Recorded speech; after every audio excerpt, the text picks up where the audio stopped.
Voilà, bien, bienvenue au milieu de nous. Et nous voulons souhaiter aussi la bienvenue à tous ceux qui nous regardent sur leur écran. Que Dieu les bénisse et nous bénisse tous ensemble. Je ne sais pas si vous êtes accro aux informations, mais aujourd'hui, j'ai entendu le Messie. J'ai entendu le Messie. Et nous avons vu, bien sûr, aux informations qu'il y avait beaucoup d'adeptes qui attendaient le Messie à l'aéroport. Mais, voyez-vous, Jean-Baptiste nous dit dans la parole de Dieu, bon, il était précurseur, c'est lui qui annonçait la venue de Jésus, et deux de ses disciples étaient là, et Jean-Baptiste voit Jésus passer et dira, voici l'agneau de Dieu. Les deux disciples se mettent à suivre le Seigneur Jésus. L'un des deux, André, rencontre son frère Simon-Pierre. Il lui dit, nous avons trouvé le Messie. Mais ce n'est pas le même que celui que l'on a vu aux informations. C'est vrai, le Messie est déjà venu. Le peuple de Dieu attendait le Messie. Il est venu pourquoi? Il est venu pour apporter la vie, il est venu pour apporter le pardon, il est venu pour apporter le salut éternel. Mais celui que nous avons vu aux informations, il vient pour se mettre dans les rangs de l'équipe de France, pour jouer au ballon. Mais Christ est venu pour apporter la paix, et la paix dans les cœurs. Mais non seulement cela, on voit que le lendemain, Jésus rencontre Philippe, et il lui dit, suis-moi. Et Philippe rencontre Nathanaël et lui dit, nous avons trouvé celui qui Moïse a écrit dans la loi et dont les prophètes ont parlé, Jésus de Nazareth, fils de Joseph. Et Nathanaël lui dit, peut-il venir de Nazareth quelque chose de bon? Alors Philippe lui répond, eh bien, viens et vois. Alors ce soir, venez et voyez combien Dieu est bon. Et c'est ce chant que nous allons chanter. Oh, viens et vois que Dieu est bon.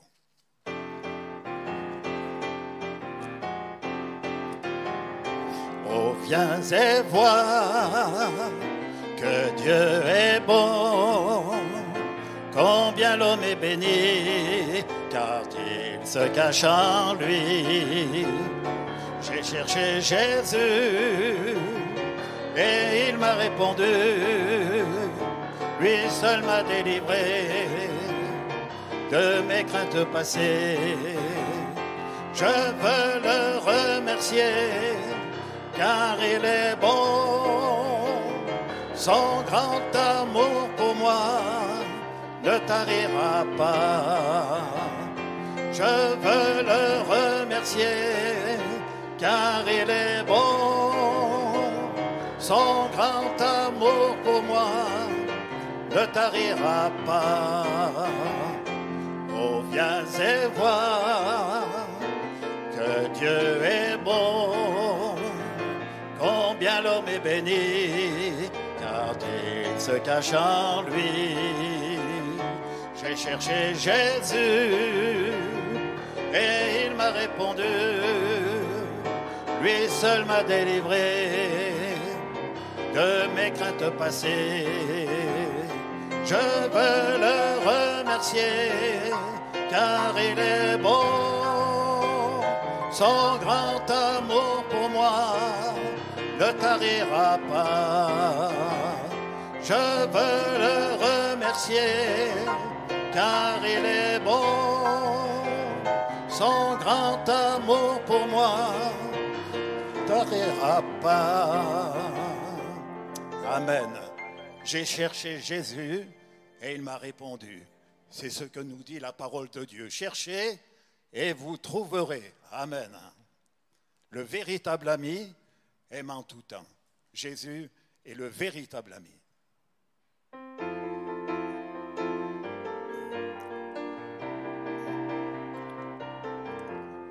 Le véritable ami aime en tout temps. Dans les jours faciles et dans les mauvais moments, Il apporte toujours des mots encourageants. Il sait me consoler et je vais de l'avant. Oh, oh, oh. Jésus est mon ami, oui je le sais. Il a donné sa vie parce qu'il m'aimait.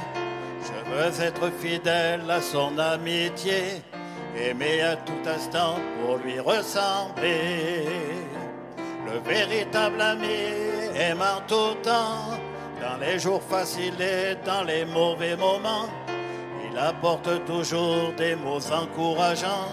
Il sait me consoler et je vais de l'avant. Oh, oh, oh. Jésus est mon ami, oui je le sais.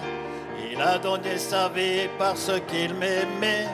Je veux être fidèle à son amitié, aimer à tout instant pour lui ressembler. Et puis cet autre chant qui nous dit: cherchez d'abord le royaume de Dieu et sa justice. Jésus nous invite à chercher d'abord le royaume de Dieu, non pas le monde, mais le royaume de Dieu parce qu'il reste éternel.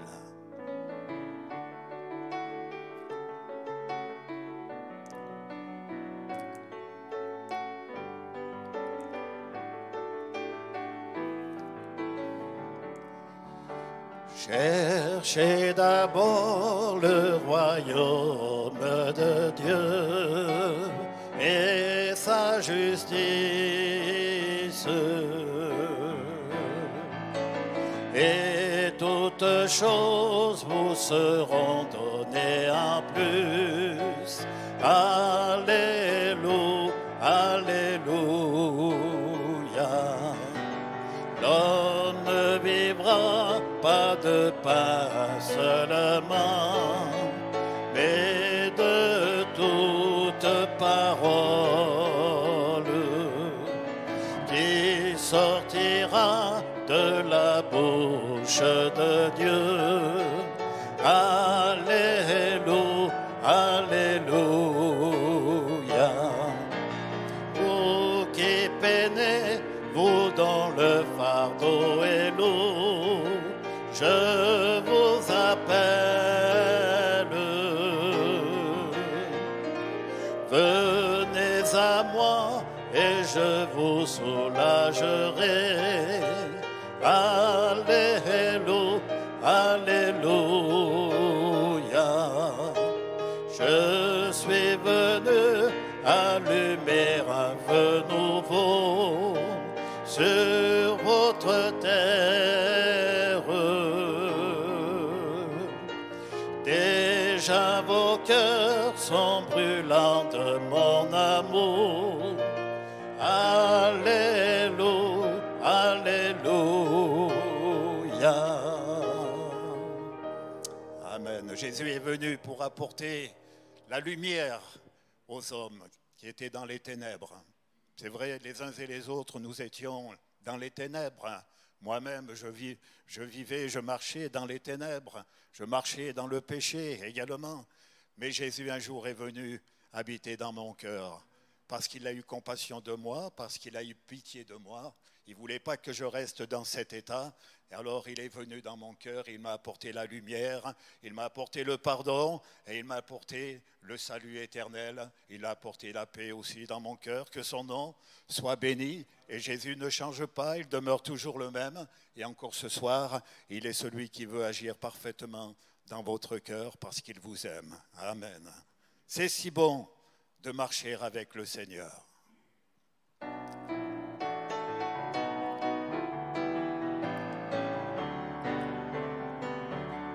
C'est si bon de marcher avec le Seigneur. C'est si bon de marcher avec le Seigneur. C'est si bon de marcher toujours un peu plus près du Seigneur. C'est si bon de marcher avec le Seigneur. C'est si bon de regarder vers le Seigneur. C'est si bon de regarder vers vers le Seigneur, de lever les yeux vers lui lorsque s'épaissit la nuit. C'est si bon de regarder vers le Seigneur. C'est si bon de s'appuyer sur le Seigneur. C'est si bon de s'appuyer sur le Seigneur. Dans les bons, les mauvais jours, de compter sur son amour. C'est si bon de s'appuyer sur le Seigneur. Amen. C'est si bon de s'appuyer sur Jésus, non pas sur ce monde, parce que le monde est chaotique. Et si on s'appuie sur lui, alors on est perdu. Mais appuyons-nous les uns et les autres sur la personne de Jésus, parce que Jésus reste toujours debout, la croix reste debout. Amen. Mais aussi, il nous faut toujours regarder à Jésus, jour après jour. On pourrait reprendre la deuxième et la troisième strophe, s'il vous plaît.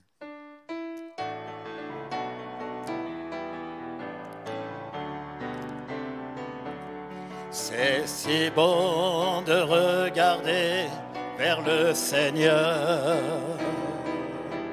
C'est si bon de regarder vers le Seigneur, de lever les yeux vers lui lorsque s'épaissit la nuit. C'est si bon de regarder vers le Seigneur. C'est si bon de s'appuyer sur le Seigneur. C'est si bon de s'appuyer sur le Seigneur. Dans les bons, les mauvais jours, de compter sur son amour. C'est si bon de s'appuyer sur le Seigneur. Rédempteur du monde, Jésus-Christ, Fils de Dieu, ta joie et ta paix m'inondent, toi l'agneau venu des cieux.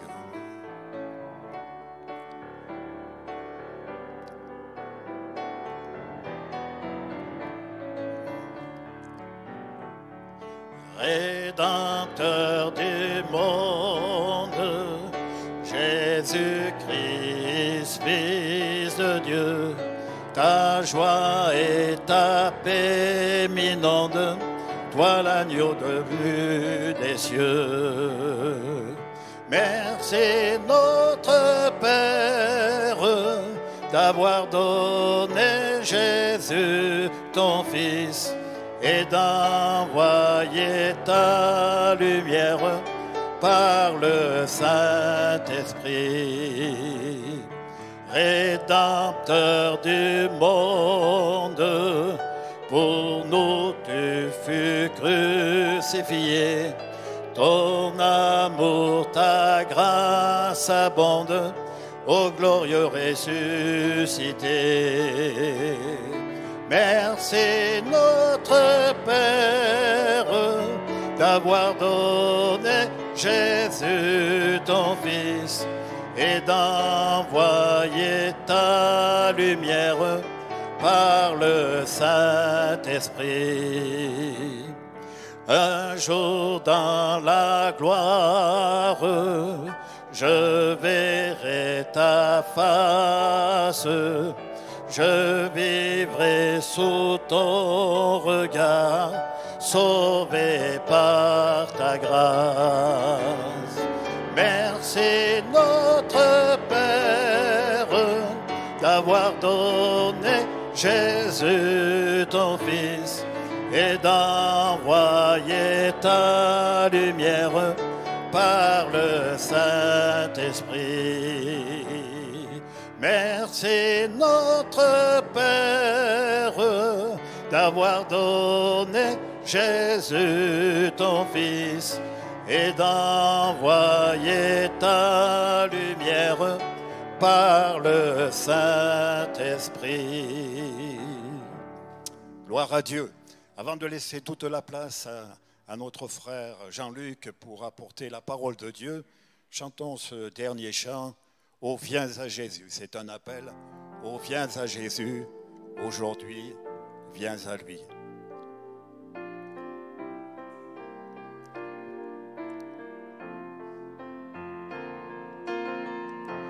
Oh, viens à Jésus, aujourd'hui viens à lui. Oh, viens à Jésus, donne-lui ta vie. Oh, viens à Jésus, il peut changer ton cœur. Oh, viens à Jésus, il est ton sauveur. Il est ton sauveur. Oh, viens à Jésus, aujourd'hui viens à lui. Oh, viens à Jésus, donne-lui ta vie. Oh, viens à Jésus, il peut changer ton cœur. Oh, viens à Jésus,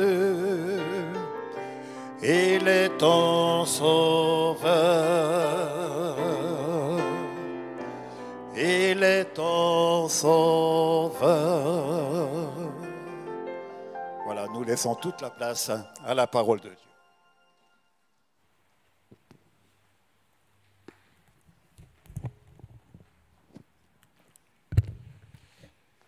Bonjour, bonsoir à chacun. C'est une joie toujours, quel que soit le lieu, quel que soit l'endroit, de parler de Jésus. Quelle bénédiction de pouvoir parler de Jésus. Vous êtes venus ce soir et vous allez pouvoir voir Jésus intervenir dans votre vie.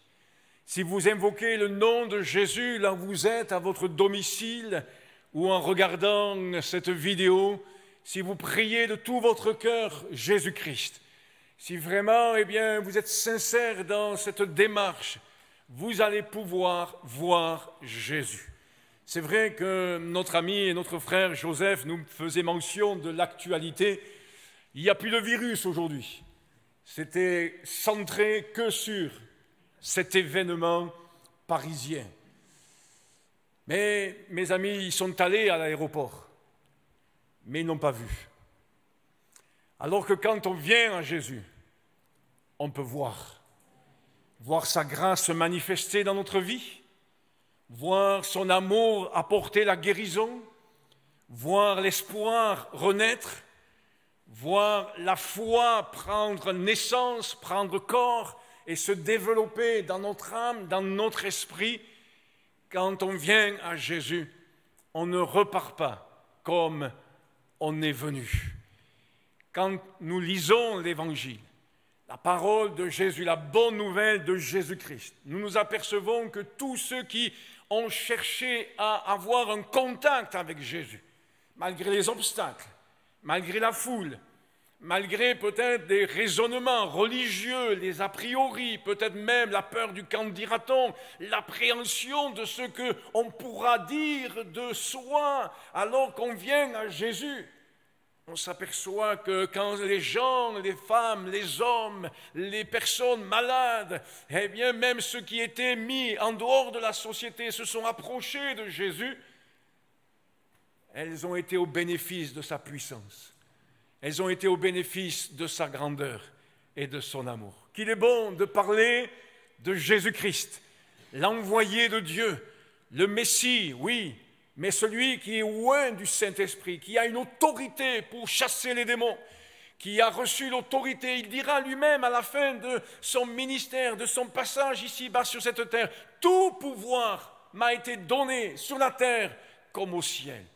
Et nous allons voir au travers d'un texte dans le livre des Actes des Apôtres que le fait de pouvoir prier au nom de Jésus-Christ amène une délivrance et amène aussi des hommes, voire même une famille, voire même tous les habitants d'une maison à trouver le salut et la bénédiction et la vie éternelle. Alors ce soir, regardons à Jésus-Christ. Vous avez bien fait de venir ce soir dans ce lieu. Vous avez bien fait de commencer à regarder cette vidéo sur la chaîne YouTube de cette église évangélique. Et nous allons lire maintenant dans le livre des Actes des Apôtres au chapitre 16 et à partir du verset 16. Le texte sera un peu long, je le reconnais, mais il me semble que par rapport à ce que Dieu veut nous communiquer ce soir au travers de sa parole, au travers de cette rencontre, au travers de ce message, il est important de considérer tout le récit que nous allons lire maintenant. Actes des Apôtres, chapitre 16, verset 16. Paul et Silas se trouvent dans une ville nommée Philippe. Comme nous allions au lieu de prière, une servante qui avait un esprit de python ou de divination, un démon, et qui, en devinant procurer un grand profit à ses maîtres, vint au-devant de nous et se mit à nous suivre, Paul et nous. Elle criait, « Ces hommes sont les serviteurs du Dieu Très-Haut, et ils vous annoncent la voie du salut. » Elle fit cela pendant plusieurs jours. Paul, fatigué, se retourna et dit à l'esprit, au démon, « Je t'ordonne, au nom de Jésus-Christ, de sortir d'elle. » Et il sortit à l'heure même. Les maîtres de cette femme, voyant disparaître l'espoir de leur gain, ce qui leur apportait un profit, de l'argent, se saisirent de Paul et de Silas et les traînèrent sur la place publique devant les magistrats. Ils les présentèrent aux prêteurs en disant « Ces hommes troublent notre ville, ce sont des Juifs qui annoncent des coutumes qui ne nous est permis ni de recevoir ni de suivre à nous qui sommes Romains. » La foule se souleva alors contre eux, et les prêteurs, ayant fait arracher leurs vêtements, ordonnèrent qu'on les frappe de verges. Après qu'on les eut chargés de coups, ils les jetèrent en prison en recommandant au geôlier de les garder sûrement. Le geôlier, ayant reçu cet ordre, les jeta dans la prison intérieure et leur mit les ceps aux pieds. Vers le milieu de la nuit, Paul et Silas priaient, chantaient des cantiques à Dieu, des louanges au Seigneur, et les prisonniers les entendaient. Tout à coup, il se fit un grand tremblement de terre, en sorte que les fondements de la prison furent ébranlés. Au même instant, toutes les portes s'ouvrirent et les liens de tous les prisonniers furent rompus. Le geôlier se réveilla et lorsqu'il vit les portes de la prison ouvertes, il tira son épée et allait se tuer, pensant que les prisonniers s'étaient enfuis. Mais Paul cria d'une voix forte, « Ne te fais point de mal, nous sommes tous ici. » Alors le geôlier, ayant demandé de la lumière, entra précipitamment et se jeta tout tremblant aux pieds de Paul et de Silas. Il les fit sortir et dit, « Seigneur, que faut-il que je fasse pour être sauvé ?» Paul et Silas répondirent, « Crois au Seigneur Jésus et tu seras sauvé, toi et aussi ceux qui sont de ta famille. » Et ils lui annoncèrent la parole du Seigneur ainsi qu'à tous ceux qui étaient dans sa maison. Il les prit avec lui à cette heure même de la nuit, il lava leurs plaies et aussitôt il fut baptisé, lui et tous les siens. Les ayant conduits dans son logement, il leur servit à manger et il se réjouit avec toute sa famille de ce qu'il avait cru en Dieu. Amen. Je vous invite, avant de développer quelques vérités bibliques au travers de ce texte, à nous recueillir et à demander à Jésus-Christ d'agir par son esprit dans nos vies, dans nos cœurs. Peut-être même, alors que je vais parler, que l'esprit agisse dans votre corps et vous apporte la guérison que vous attendez, que vous lui avez demandé, que vous avez demandé à Jésus-Christ. Nous le croyons. Alors que nous prêchons, la parole peut apporter la guérison. Guérison de l'âme, guérison de l'esprit et guérison du corps. Notre Dieu est notre Père, toi qui es l'unique, le Créateur, toi qui es Esprit, nous te demandons grâce encore en ces instants, afin que ce moment de partage biblique, d'annonce de la bonne nouvelle, soit d'un grand profit pour l'âme, le cœur et l'esprit de ceux et celles qui sont là maintenant, à l'écoute de ta parole. Seigneur, permets que l'homme disparaisse et que ta parole soit mise en avant. Permets que tout ce qui est humain soit mis en retrait et que ton esprit agisse maintenant dans la vie de ceux et de celles et qui ont fait le choix de regarder vers toi, de venir vers toi. Seigneur, nous comptons sur toi pour que ta parole soit confirmée. Nous comptons sur tes promesses, Seigneur, et sur l'assistance de ton esprit, afin que ce soir, en cet instant, Seigneur, la vie triomphe, l'amour de Dieu prenne place, la parole puisse amener la foi dans le cœur, l'âme et la conscience de tous ceux et de celles qui sont là maintenant à l'écoute. Nous comptons sur toi et je te remercie par avance d'apporter la vie, d'apporter le salut, d'apporter la bénédiction, de communiquer la foi, d'amener la guérison et de faire du bien au nom de Jésus-Christ. Amen. Amen. Un récit assez connu par ceux qui lisent la Bible régulièrement. Et si ce n'est votre cas, je ne pourrai que vous encourager non seulement à lire les 4 évangiles, mais à lire le livre des Actes des Apôtres. C'est la continuité des évangiles. Il y a là des miracles, il y a là des délivrances, il y a là l'intervention de Dieu. C'est vrai que Jésus-Christ n'est plus présent dans le livre des Actes des Apôtres, puisqu'il est remonté auprès du Père. Il n'est plus présent physiquement, mais il est présent par son esprit. C'est ce que nous révèle le premier et surtout le 2e chapitre de ce livre des Actes des Apôtres. Et au fur et à mesure des chapitres, vous allez vous apercevoir que par dizaines, par centaines, par milliers de personnes, se tournent vers Jésus-Christ. La foi, ce n'est pas simplement pour une minorité. La foi, c'est pour tous les hommes, pour quiconque, pour toi, pour chacun qui le désire et qui comprend une chose. C'est que ce monde ne nous a rien apporté, que ce monde ne peut nous apporter que vanité, que ce monde et le péché qui est dans ce monde ne peut amener que ténèbres, qu'obscurité, que désarroi, et que pensées suicidaires, que troubles intérieurs, que conflits, que situations, des fois inextricables, des conflits qui, des fois, amènent à perdre le moral, à perdre, tout espoir qu'il peut y avoir un peu de joie dans ce monde. Nous voyons dans ce texte que nous avons lu lentement, tranquillement, il y a quelques instants, une situation bien particulière que je voudrais voir d'une manière un petit peu chronologique avec vous. Nous voyons 2 situations, je dirais. Une situation où on recherche le bien dans le domaine matériel et une autre où on recherche le bien en invoquant le nom de Jésus. Je vais m'expliquer à cela et permettez que de temps en temps je fasse allusion à d'autres passages de la Bible, à d'autres références bibliques.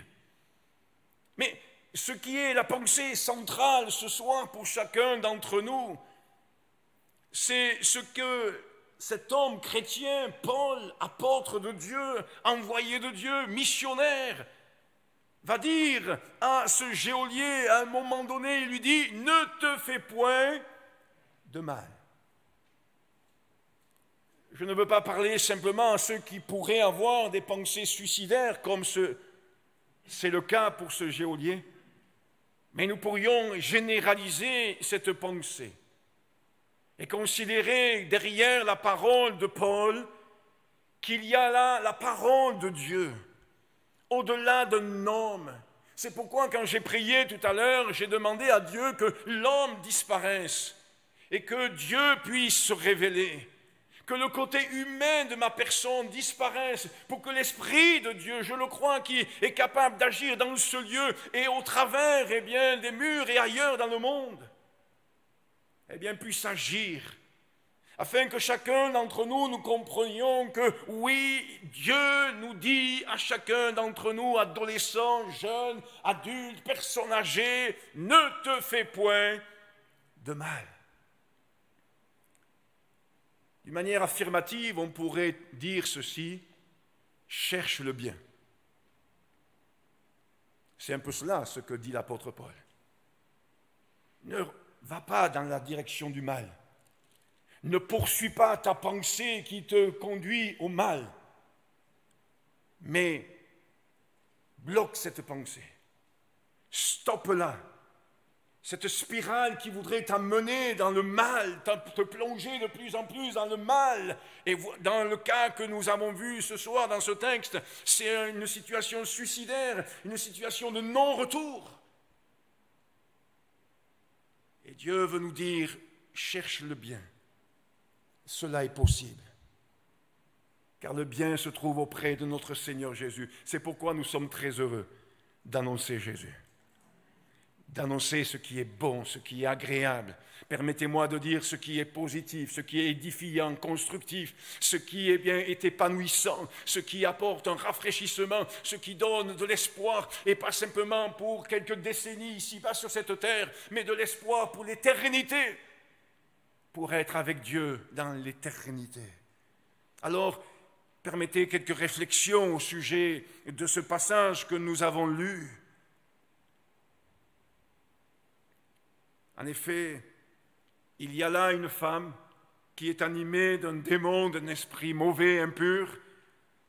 Mais je ne m'attarderai pas là-dessus, même si c'est intéressant de réfléchir à ce que Dieu dit par rapport à ce monde occulte, ce monde ténébreux. Et cet ordre de Jésus qui nous dit de chasser les démons, et c'est possible en Jésus. Mais nous voyons que des hommes, excusez-moi de le dire de cette manière-là, se servent de cette femme. Se servent du mal qu'il y a chez cette femme.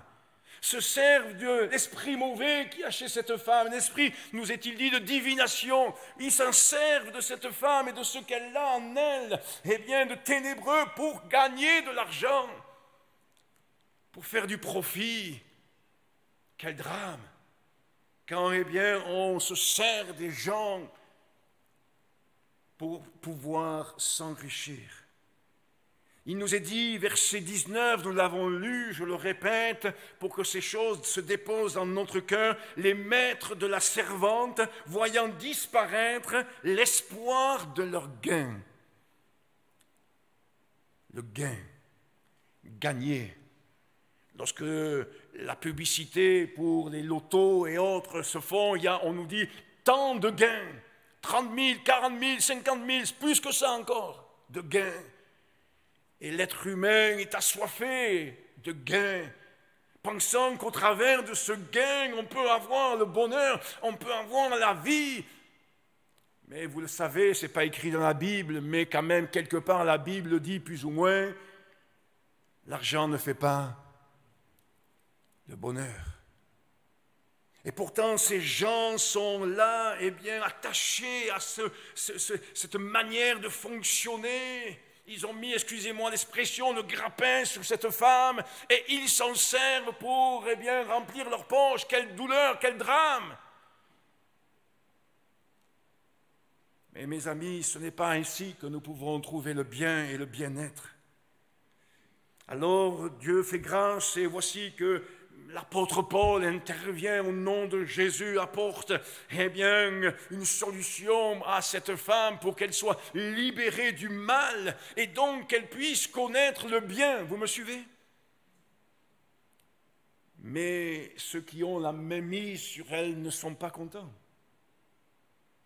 Mes amis, ce qui m'interpelle dans ce passage, c'est toute cette course que nous voyons dans ce monde à rechercher des biens d'ordre matériel, d'ordre financier, des carrières, de gravir des échelons pour être de plus en plus dans un certain confort social, dans un confort matériel, et cette course-poursuite vers cette quête du bonheur au travers des choses matérielles n'apporte rien si ce n'est que désarroi.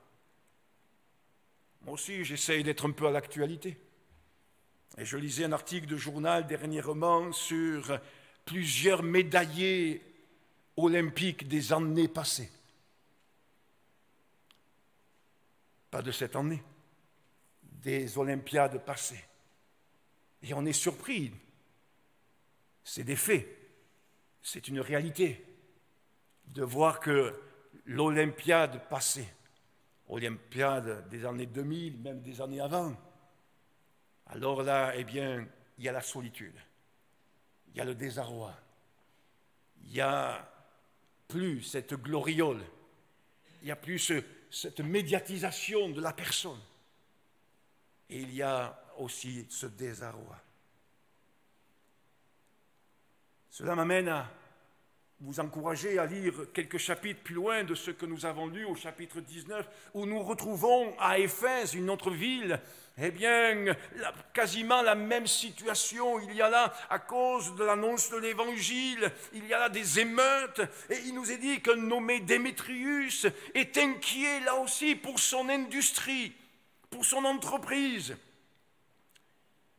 Il cherchait à faire du chiffre d'affaires, mais ça n'a pas marché. Pourquoi? Parce que, voici que les gens, n'achetaient plus ces statuettes, qui représentaient l'idole de la région, l'idole de la ville, et ils délaissaient ces statuettes faites de matériaux, pour se tourner vers Jésus-Christ, le Dieu vivant et vrai. Il est esprit.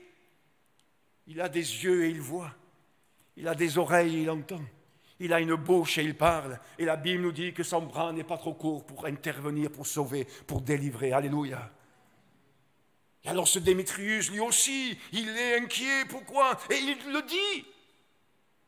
Vous allez me dire, il a au moins l'honnêteté de le dire. Il dira ceci: notre bien-être dépend de cette industrie.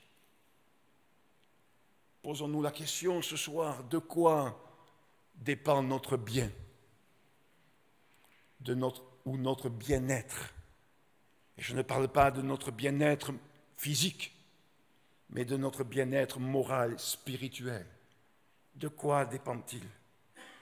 Alors, cela emmène d'autres situations que nous avons lues il y a quelques instants dans ce chapitre 16 du livre des Actes des Apôtres. Et nous voyons que, un problème engendre un autre problème et que voici l'apôtre Paul se retrouve en prison.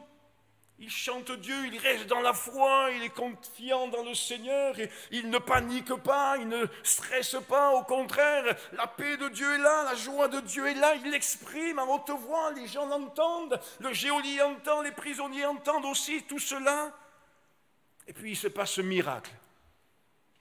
Je passe sur ce miracle surprenant de ce mini tremblement de terre qu'il y a eu, et il nous est dit que là, devant cette situation, cet homme responsable de la prison veut se suicider.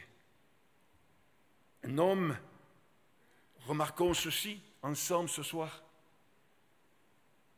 allait se suicider alors qu'à l'origine de la situation, il n'est pas concerné. Au départ des événements qui vont se succéder, cet homme est en dehors de tout ça. Mais d'une manière crescendo, les choses ont pris de l'ampleur et il se retrouve là à penser des choses qui veulent le pousser à la mort. Ça m'a interpellé pour chacun d'entre nous ce soir. Combien de fois nous voyons que des situations personnelles, des situations extérieures plus exactement, vont nous affecter personnellement alors qu'on n'y est pas lié à l'origine. C'est des situations douloureuses qui font comme boule de neige et qui viennent nous éclabousser au point que nous n'arrivons pas à les gérer spirituellement, moralement, et cela nous amène à être complètement troublés, déstabilisés, inquiets, perturbés d'une manière ou d'une autre.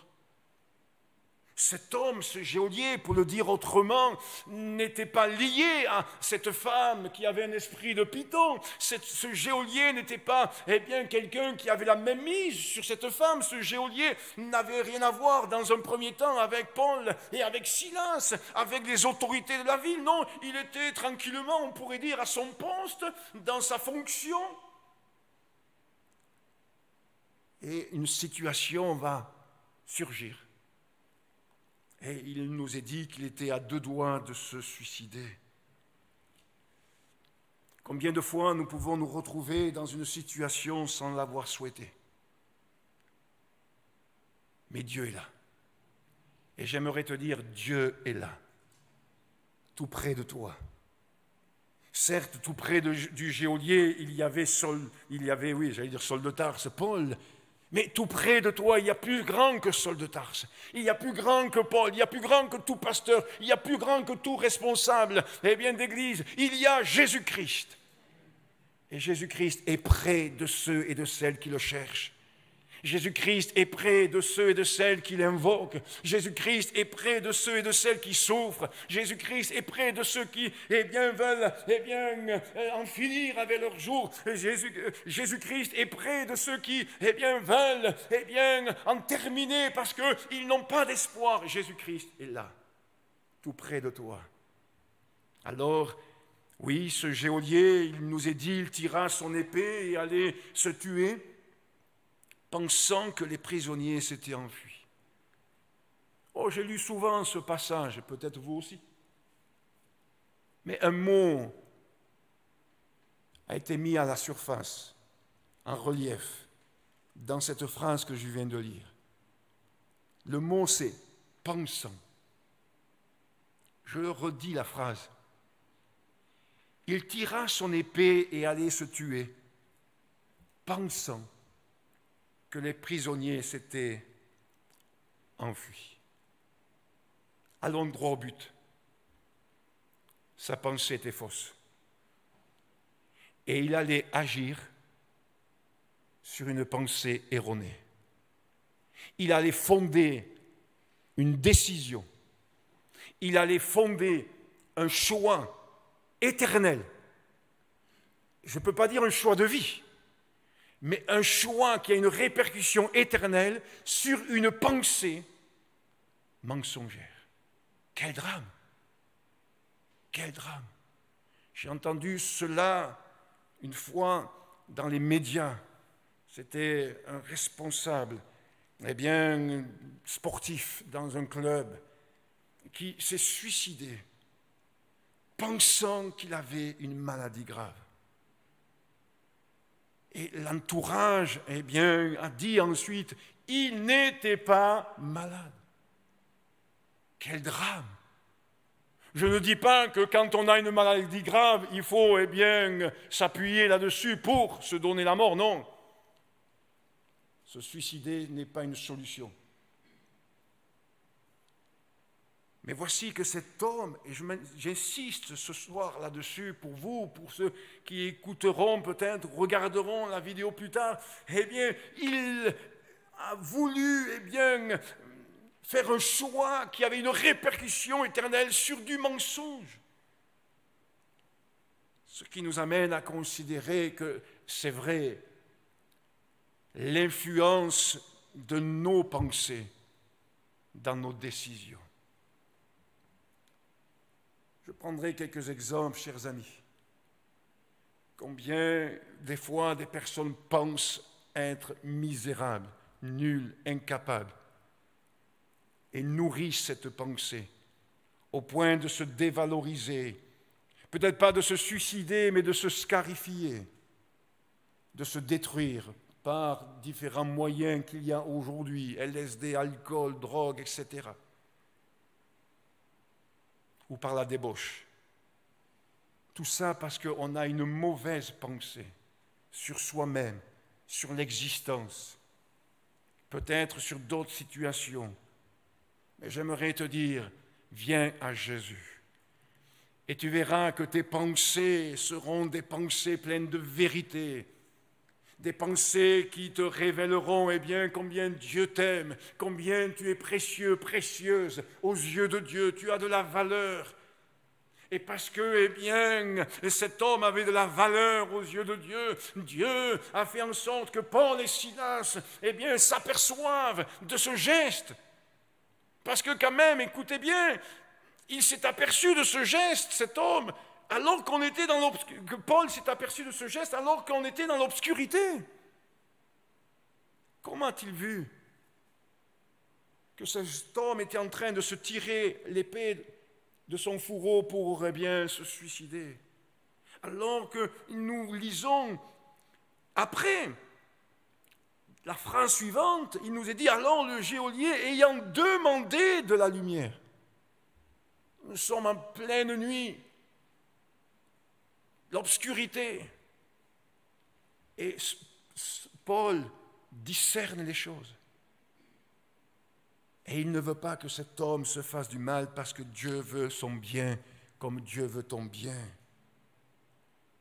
Je relève simplement, pour ne pas être trop long, chers amis, justement que le geôlier, il nous est dit, ayant demandé de la lumière, entra précipitamment et se jeta tout tremblant aux pieds de Paul et Silas. Je comprends bien le texte et je ne veux pas tordre le sens biblique. Mais permettez-moi cet écart. Cet homme demande de la lumière. J'aimerais vous dire, nous aussi, toi aussi, dans ta situation, tu as besoin de demander de la lumière. Pas cette lumière matérielle, pas d'être sous les projecteurs de ce monde, non, mais la lumière de la parole de Dieu, la lumière de Jésus. Jésus a dit, je suis la lumière. Cet homme a demandé de la lumière après avoir entendu cette parole pleine d'espoir. Ne te fais pas de mal. En d'autres termes, cherche le bien. Et pour trouver où est le bien, il faut la lumière. Et le bien se trouve auprès de Jésus, auprès de Dieu. Et cet homme, va avoir la lumière. Et je prie, alors que je suis en train de vous parler, pour que la lumière brille dans votre esprit, dans votre cœur, que vos yeux s'ouvrent, que vous ne restiez pas dans les ténèbres, dans l'occultisme, comme cette femme dont on a lu l'histoire au début, et qui était là possédée.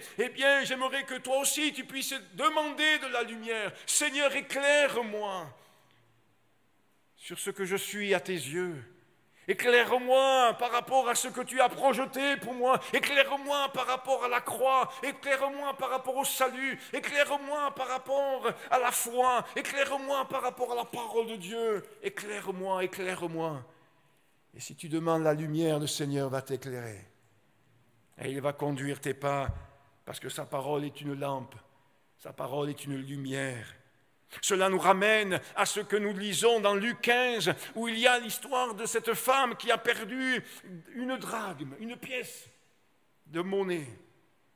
Quand vous lirez l'histoire à nouveau, je crois que c'est au verset 8, il nous est dit ceci, que quand elle s'aperçoit qu'elle a perdu la drachme, il nous est dit, elle met la lumière. Eh oui, pour trouver ce qu'on a perdu, il y a besoin d'éclairage. Il y a besoin de lumière. Et je le répète, la parole de Dieu, elle est cette lumière. alors oui, demandez à Dieu de vous éclairer. Et avant de conclure, pour terminer sur ce passage et ce que nous pouvons retenir ensemble au travers de cet événement, je disais tout à l'heure en introduction, il y a ceux qui cherchent le bien avec des choses matérielles, financières, et puis on s'aperçoit que ce geôlier va trouver le bien, lui qui voulait se faire du mal. Il va trouver le bien. Et le bien, c'est le salut de notre âme. Le bien, c'est le pardon de nos péchés. Le bien, c'est de sortir des griffes du diable, de l'emprise de Satan, qui est une réalité spirituelle. Le bien, c'est de pouvoir se tourner vers le Dieu vivant et vrai. Comme nous l'avons chanté tout à l'heure, le bien, c'est de chercher la lumière et de fuir les ténèbres. Le bien, c'est de poursuivre la vérité qui se trouve dans la parole de Dieu et de renoncer au mensonge. Le bien, c'est de laisser Christ prendre place dans votre vie, dans votre cœur, dans votre âme, dans votre esprit, dans votre être intérieur, dans votre conscience, et de pouvoir embellir par là votre vie et donner non seulement un espoir à votre vie, mais vous donner la vie éternelle. Le bien, c'est de dire non au péché, c'est de demander pardon à Dieu pour le mal qui est attaché à nous, et il nous donnera de pouvoir marcher en bénédiction. Et dans la bénédiction.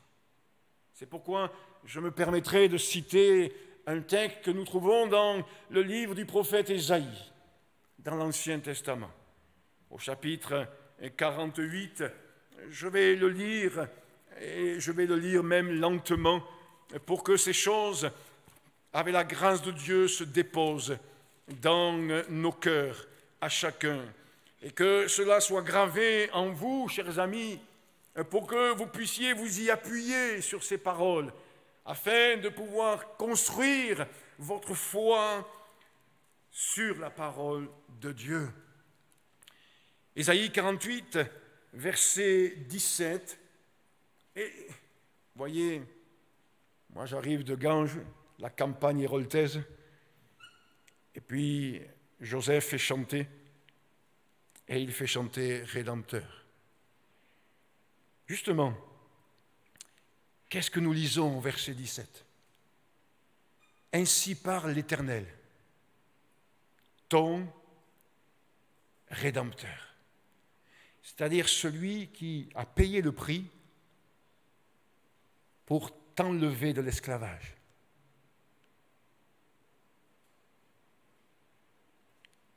Le Saint d'Israël.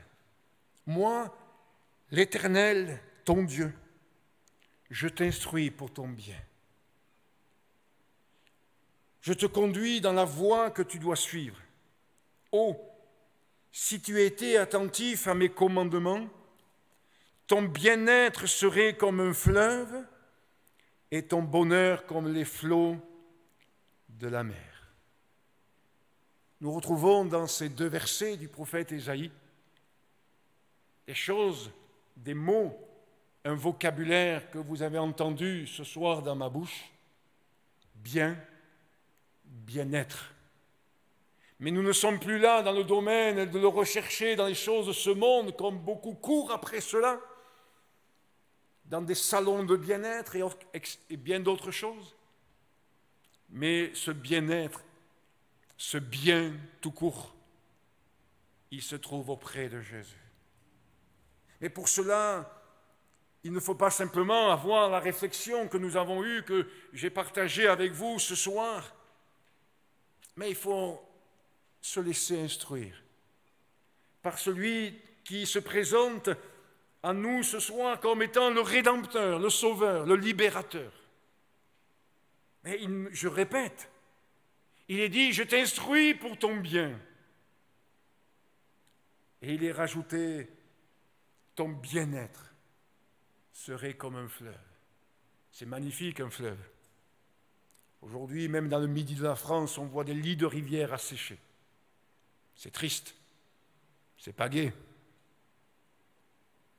C'est ce sentiment de désert, d'aridité, de sécheresse.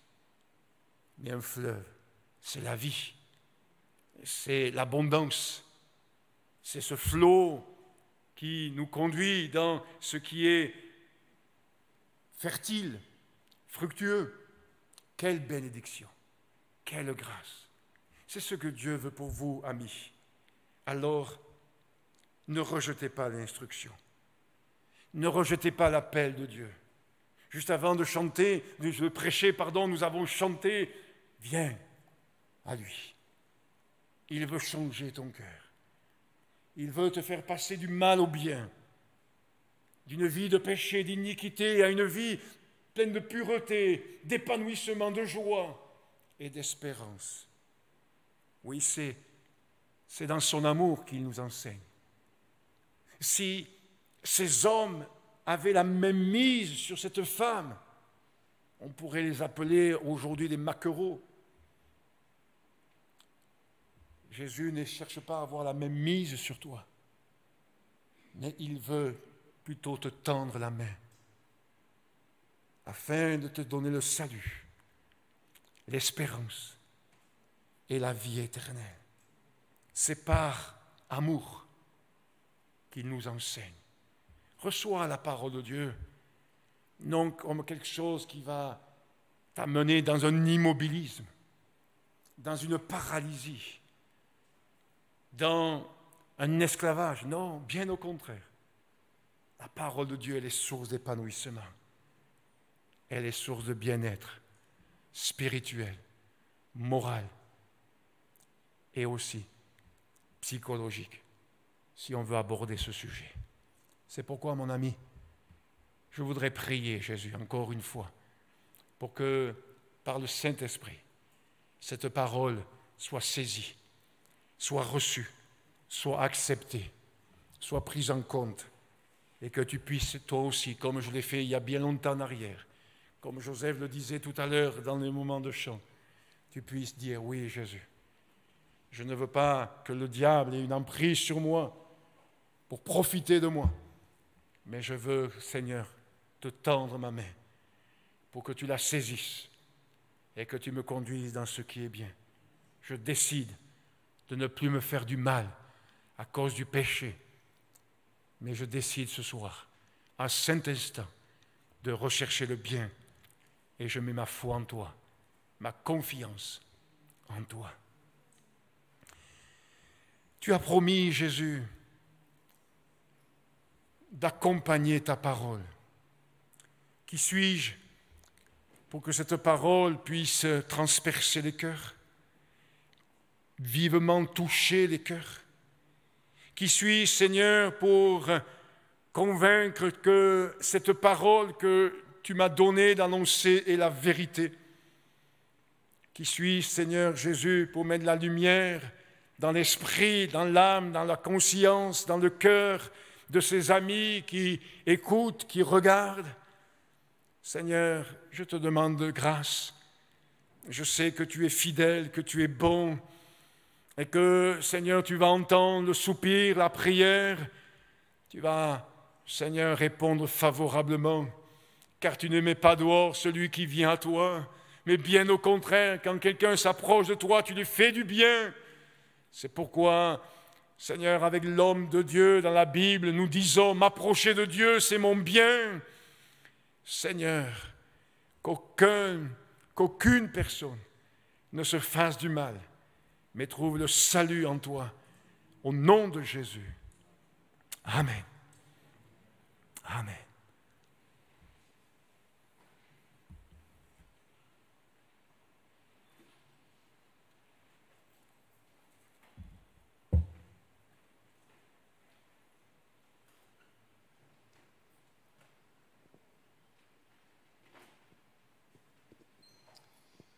Voilà bien, nous remercions notre frère Jean-Luc Faure pour nous avoir apporté la parole de Dieu et nous l'avons reçue avec joie dans notre cœur.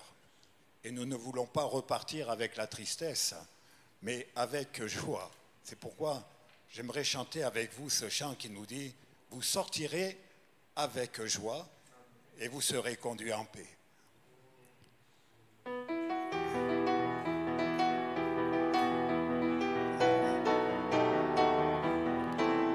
sortirez avec joie, vous serez conduits en paix. Les montagnes et les collines éclateront dans les graisses, tous les arbres de la campagne battront des mains.